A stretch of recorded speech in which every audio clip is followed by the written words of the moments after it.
Easy money కోసం online money app నిర్వాహకులతో చేతులు కలిపిన చిత్తూరు జిల్లా మెప్మా ఆర్పీ ఉద్యోగులపై వేటుపడింది.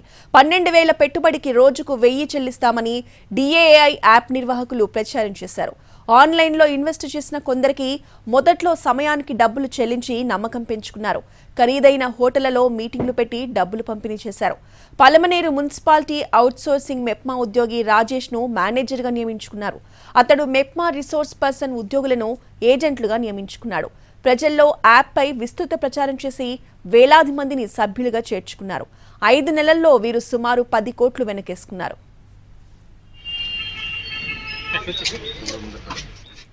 ఆ తర్వాత తమ ఖాతాల్లోకి డబ్బు జమ కాకపోవడంతో బాధితులు లబోదిబోమన్నారు. వందలాది మంది బాధితులు పోలీసులని ఆశ్రయించారు.